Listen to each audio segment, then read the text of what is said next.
Show how tall these things are. Do you want us to take a picture of you? No, it's them, just crazy that they are like 6 feet tall.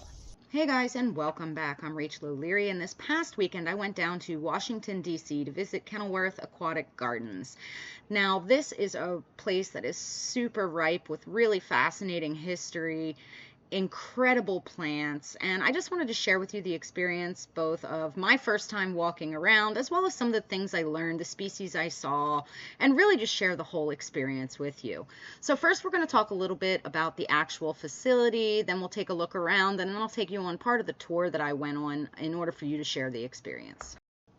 Now, the very first person to create water gardens here was a gentleman by the name of Walter Shaw, who was originally from Maine, where he had a great fondness for water lilies, and he was a Civil War veteran. And after he retired, he moved down here to DC and bought about 30 plus acres and created these beautiful gardens, definitely on a much smaller scale then, which eventually became a successful commercial business. His daughter Helen was also extremely involved and actually ended up becoming quite the ambassador for water gardening, botany, and traveled the world with these efforts. If you're interested in that sort of history, I really encourage you to Google Helen Shaw because she was an absolutely incredible person. Now, they built these water gardens but preserved quite a bit of the original wetlands, which were exceptionally important for sustaining the clean water of the area. Helen ended up lobbying Congress to save these wetlands and the water gardens from a dredging operation that was planned. And at that time, they became a preserved area. They became under the management of the National Park Service. And today, the park is around 700 plus acres and also includes ball fields, recreational facilities, and is registered on the National Register of Historical Places and is a Category 2 landmark. The park is, according to Wikipedia, is home to a massive range of both flora and fauna, including 650 species of insect, 150 species of terrestrial plants, 76 species of birds, 18 species of fish, 9 species of mammals, 8 species of reptiles, as well as lichens, mushrooms, algae, etc. Now, I was just immediately floored at the sheer size of these lotuses. There were ponds of lotuses, I mean massive shallow ponds of lotuses and water lilies, separated by these narrow paths of dry land so that you could navigate, I would imagine, to maintain them as well as to just view them. I'm not sure that the sheer size of these waterways is really translating to video, but it was absolutely breathtaking. Now, we got up at about 6 a.m. to head out. Well, we left at about 6 a.m. to head down to the gardens. They're about 2 hours from my house. And already when we got down there between 8 and 8:30, it was over 90 degrees and humidity was darn near 100%. So it was without a doubt sweltering. I would really encourage you, if you go to plan a visit to them, their big water lily festival is next weekend. Make sure you go early because it is hot. Now, there are a whole bunch of fish in all of the ponds. The vast majority of them appear to be some sort of live bearer or mosquito fish. It is interesting to note that snakeheads have been found in these ponds as well, though, you know, I didn't see any evidence, but I sincerely doubt that I would. There was a huge range of just beautiful marginal flowers everywhere, and I was absolutely floored at just the wild size of some of these plants. Now, I work with a lot of these in my water gardens and tubs as well, and it was just absolutely shocking to see how big they can get. There were also tons and tons of bees and butterflies, but most interestingly to me, there was I saw at least 8 different species of dragonfly, which were just absolutely massive and in such a range of color. Now, one of the things that I wanted to share with you guys in this video was the difference between water lilies and water lotus. And I don't really think I truly ever understood how obvious the difference is until I saw them growing like this. Water lily and water lotus are both super beautiful, and they're both quite often kept by, home pond enthusiasts. But I think what most of us keep are probably water lilies. They're cold tolerant as well as tropicals. The cold tolerant ones can work from zones 3 to 11 and tropicals in zones 10 and 11, whereas lotus are known to be grown in planting zones 5 through 10. A big difference between the two is their seed production, which I never really understood. Lilies produce nectar on the first day of the bloom, which attracts insects. Then for a couple of days, they produce a bunch of pollen. And then once they're done producing pollen, the flower sort of falls underwater where the seeds develop and then fall out, float to the surface, and are dispersed by birds and things like that. The big difference is that lotus flowers remain out of the water, fully blooming, sometimes up to 8 feet tall during the complete cycle of seed production. Their seed capsule actually resembles a shower head, which I thought was kind of fascinating. I'd seen it, but in a much smaller scale.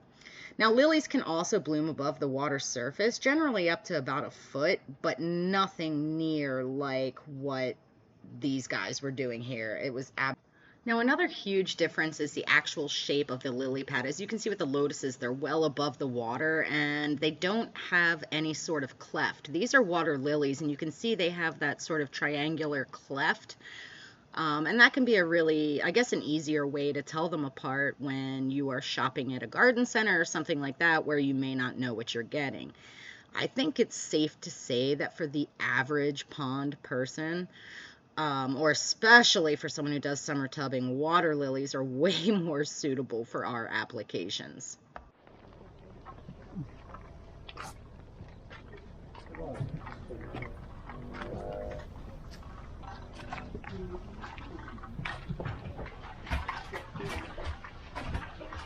So this is what the two greenhouses that are on the property.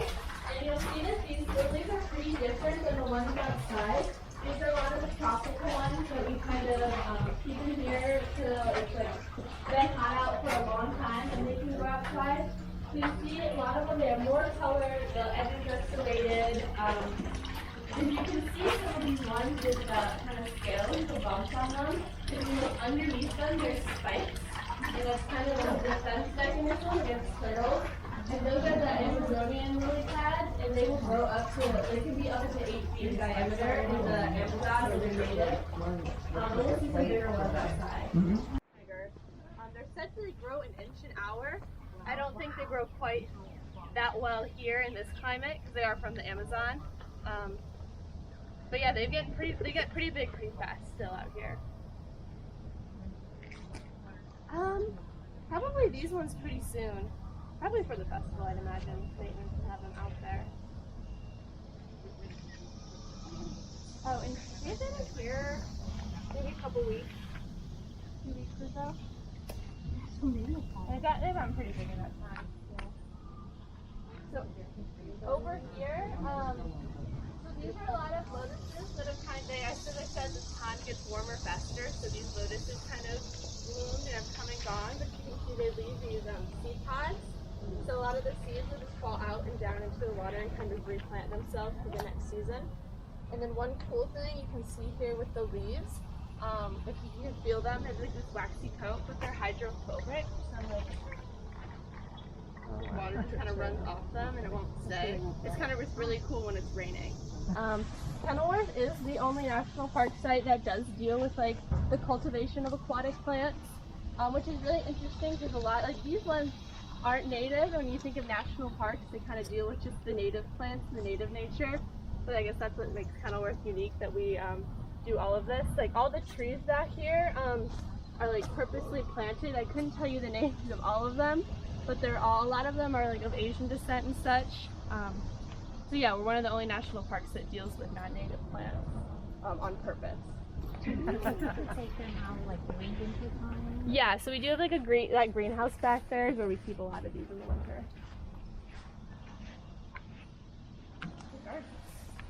Now I'm just going to share with you guys the rest of my random footage. Well, actually, if I'm being honest, I pared down hours worth of footage for this video. And this was shot using my new DJI Osmo Action camera. Again, I'm learning it better and better. But I want to hear from you guys about if you really enjoy this content, because let me tell you, it is a labor of love. It takes a lot to edit all of this, and if you're not interested, I would like to know. I know that I personally really, really enjoy sharing all of this with you.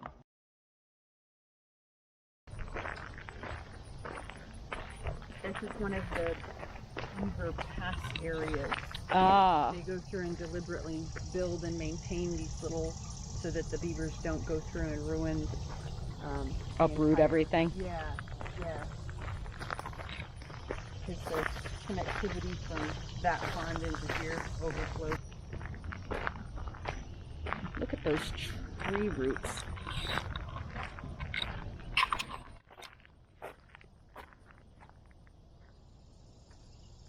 Wow. Look at this.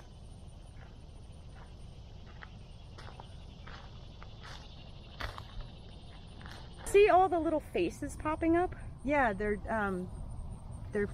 tadpoles. That's bullfrog tadpoles. Gotcha. Bloop, bloop. Up and down.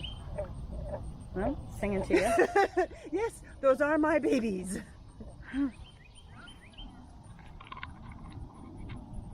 Look at those over there too.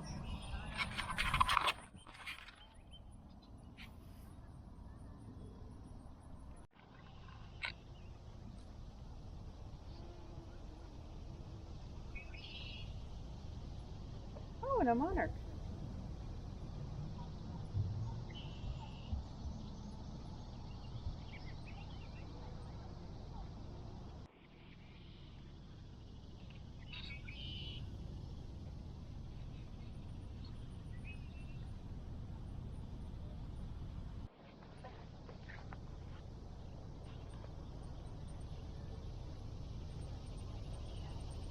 I just love seeing all the different stages of them, from the, tightly compressed bud to the, just starting to open to the thwomp, seed thing. and then the little shower heads. I don't think there's any way to capture how don't get the tall scale. these are, because this is my eye level and the flower is taller than me.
They're pretty cute, dude.